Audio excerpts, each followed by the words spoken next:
Fellas, you know Degree Cool Rush deodorant, right? Well, last year they changed the formula, and guys were mad about it. One dude even started a petition. So guess what? Degree heard us, admitted they messed up, and brought the original Cool Rush scent back exactly how it was. And it's in Walmart, Target, and other stores now for under $4. So grab some and remember why its cool, crisp, and fresh scent made it the #1 men's antiperspirant for the last decade. Degree Cool Rush is back, and it smells like victory for all of us.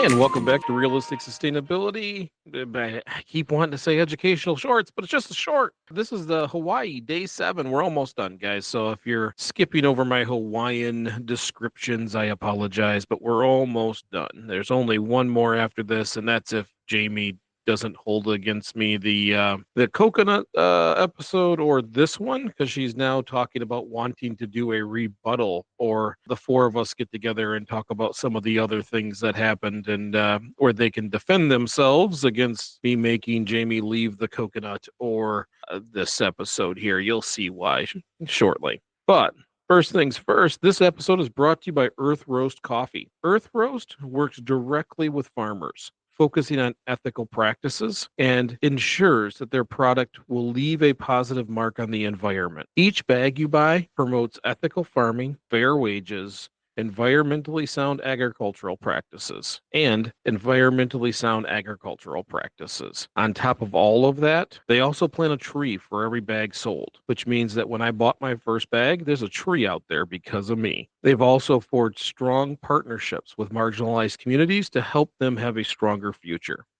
It's almost time for me to order another bag. I'm getting to that point now, and the Hudson River blend is my favorite. That's the coffee flavored coffee. They don't usually do a lot of the flavored stuff, but that one turned out really, really well, and I like it a lot. Click on the link in the description below, and don't forget to use the code REALSUSTAIN15 to get 15% off your first order. Also, orders over $60, you're getting free shipping, so might as well give them a shot. So let's get back to the show. One of the questions I was asked just recently was, isn't it expensive to fly to Hawaii? Yeah, it can be. Absolutely. Especially when you're coming from as far as Michigan. That is a long, long flight. But I wanted to just tell everybody, if you go into Google and you look up different flights, you can actually set alerts so that you can see what the lowest prices are and when those periods of time are for flights to places that you want to go. Now, flights are not necessarily sustainable in any way, shape, or form. So if you go, spend some time there. Make sure you can spend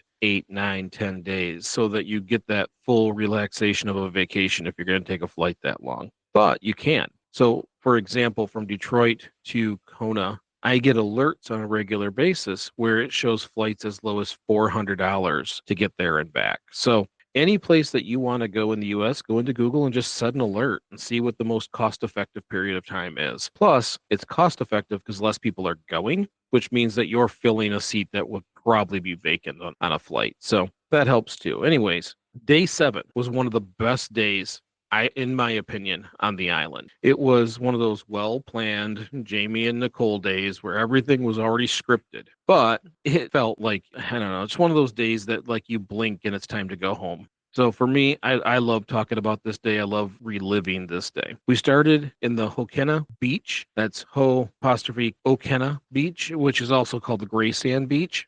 The biggest problem I had with this place is you have to drive back into the wilderness, of course, just like everything else, but there's no place to park. And if anybody gets to know me, I'm not great at just picking a spot and leaving the vehicle. I just assume it will always get towed. I don't know what my deal is. The anxiety is ridiculous. I have such a hard time just parking off the side of the road and going and enjoying the day. I did. They talked me into it.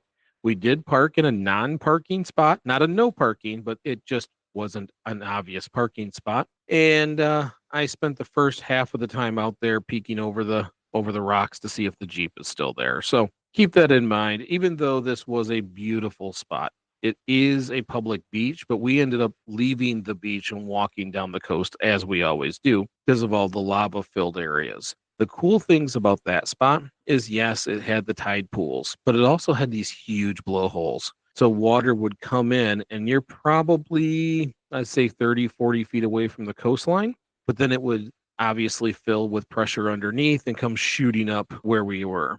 We could go watch the blowholes. We could watch these larger holes that are nowhere really near the coast fill up with water and then have that water evacuate back out as pressure pulled it back out. It was pretty cool. There was a lot of very interesting attributes to that coastline that were definitely worth visiting. We were there probably 3 hours just exploring up and down the coast. I never got as far as everybody else because I would run back and check on the Jeep in case you're wondering. Because that's the person I am. But I did get an opportunity where I finally relaxed and I would just kind of sit and wait for the waves to come in and just kind of enjoy it for a little while. So I did get to relax once I realized that I'm pretty sure the Jeep was still going to be there and we weren't going to be stuck in day 7 doing nothing except for chasing down how to get our vehicle back. It turned out pretty good. So from there, we headed down south. Now, the goal was to go to South Point. South Point is one of the most unique places. I did not enjoy it the first time, although it was one of the coolest places where I got some of the best photos. I don't know what my problem was the first time because I just got anxiety filled. Pretty much kind of freaked out and we watched the sunset and I made us go immediately. So this time with friends, I was hoping it would be very different. Plus, we've been wanting to see a clear sky with the stars, and I'm thinking there isn't much of anything at South Point. If there's going to be a clear sky, that's where it's going to be. But on the way down, we were looking because Jamie and I originally stopped at a shaved ice place, just a small farm, a small place where they got a shop on the side of the road where you can get shaved ice, a little bit of art stuff. They even had some meats and a freezer that you could buy. But we wanted to stop by there because, hitting the same places each time you come is kind of cool too. So we found it. We did go there. This was pretty unremarkable, except for Mike. At some point, we're outside having our shaved ice, which to me, it's too syrupy. I can't really eat it all. But we're all sitting there eating our shaved ice, and lizards, little geckos, are coming up to Mike. They started off kind of around all of us, but Mike was taking little drops of syrup from his shaved ice and setting it on the bench next to him. And I don't know if one gecko got it and then told all of its friends. But before we left, Mike was the gecko whisperer. He had probably somewhere close to a dozen geckos near him as they were all biting for his sugar water. We made many jokes about it. And even today, we joke about how Mike got along so well with the lizards. And we even have pictures of it. But that was one of those fun moments that you don't expect when you stop to get shaved ice. Anyways, we headed further south and we knew we were going to have to hit lunch because after you hit a certain point, everything you see has a sign that says the furthest south in the United States. So we hit a bar for lunch called Kialotes, and it was the furthest southern bar in the United States. It was good size. It was easy to get to. I think the locals call that a town, but it's like a couple of buildings on a corner. The food was pretty good, and it had local art on the walls that you could go look at and buy if you wanted to. Not a bad place. You could tell it was a little more commercialized, being the furthest south place, but it was still a nice place. The meal was good. And so after we got done there, that was when the day really kicked into gear. We left waving at all of our new friends at the bar because everybody there was nice as could be, and headed on further south, where we ran into Paradise Meadows. Now, let me tell you about Paradise Meadows. Apparently, Jamie says I've been there before. I must have completely blocked it out because I don't remember a single thing about Paradise Meadows. It's an organic farm. So you can go walk and see the plants that have all the coffee beans. You can go see the cocoa trees. You can go see all these different things. They grow bananas there. They make their own chocolate. They have macadamia nut trees, just a whole farm that's there. Chickens, and they're as free range chickens can be, and all kinds of different critters around the joint. That is where they had a big greenhouse with hydroponics, with the koi goldfish being the filter. It was really quite cool. I needed to use a restroom, so we walked all the way to the back and ended up going into the art gallery. where I used the restrooms and everybody was talking to the gentleman who was kind of working the art gallery, which was fun because you got to learn a lot more about local spots and places to go. And the art was fantastic. From there, and yes, the art gallery is part of the location. There's also Penny the pig. Penny the pig, I get a newsletter from, in case anybody's wondering. But Penny was sleeping, and really no one wants to wake up Penny the pig. She can be a little aggressive. So Penny was a wild boar or pig that was just moved itself into the farm and decided it lived there now. And so they told us some stories about Penny, and then we ended up going into the store. They have a little family shop that's in there, and that's where the chocolates they make, the macadamia nuts they collect and process, and the coffee they have is there. I tried the local Buzz medium, and in case you're wondering, this is where the coffee that got trafficked from Hawaii to my home came from. It became the place where I got large amounts of coffee. So there's only two kinds of coffee I drink on a regular basis: local Buzz from the big island of Hawaii, and now Earth Roast. So anyways, we spent probably way longer than we were supposed to in that place. And I think I'll throw a link to their website for the Paradise Meadow Farms also in the description in case anybody ever wants to see it. It's super fun. The people that were fantastic. They just kept handing me things when I wasn't paying attention: coffee, candy, nuts for me to try. Unfortunately, one time they gave me a Peabody bean, which is one of the more rare beans that you can get for coffee that has a lot more flavor, and I ate it. They told me to put it in my mouth. I wasn't paying attention. I just started chewing. I had plenty of caffeine for the day, let's say. So anyways, Mike and Nicole had a handful of things. We had a significant amount because of me and my coffee issues. So luckily, they were kind enough to package it all up and ship it to the States for us. So from there, the sun is actually starting to go down. We spent a lot of time at that farm. It's just one of those places that if you're there for any length of time, you get lost in the coolness of it all. So we hop back in the Jeep knowing that we need to get down to South Point. The whole idea was to see the sunset at the furthest southern point. It's a beautiful experience, by the way, off the cliffs, and you can just see it's just a wonderful place to be at night. And so we headed off on our way to go to see if we could chase the sunset. This is one of the best spots on the island. I don't know if people put it on the map or if they think it's a vacation spot because it's really away from everything, but it is one of the best places. There's tons of locals out there fishing. And when I say fishing, it's not what you expect. And maybe it is. But it's not what we expected. They were fishing with these massive rods, and they were using trash bags hooked to their lines to push the line further and further out. They were out hundreds of yards trying to catch yellowfin tuna and blue marlin. And those guys run up and down those cliff lines like it's nothing. It gave me a little bit of anxiety. I was pretty sure someone was going to fall off and die. It's very windy because there's no trees out there. And doing their trash bag fishing, the guy would go over and yank on the line a little bit to make sure everything is okay. But he's standing over a 40-foot cliff. Now, he says he dives into the ocean from there, but I think that's insane, and I just have to assume they don't, just for my sanity. He also says that a lot of times they use kites, and they call it kite fishing, where the kite is hooked to the line. And according to him, his best kite he had ever isn't a fishing kite, but a Paw Patrol kite that he got from Walmart. That apparently there's some kind of situation where these kites work better. But everybody who was fishing that day was using basically trash bag bobbers. And we sat up on the cliff and watched the ocean and watched the guys fish. No one caught anything while we were there, unfortunately.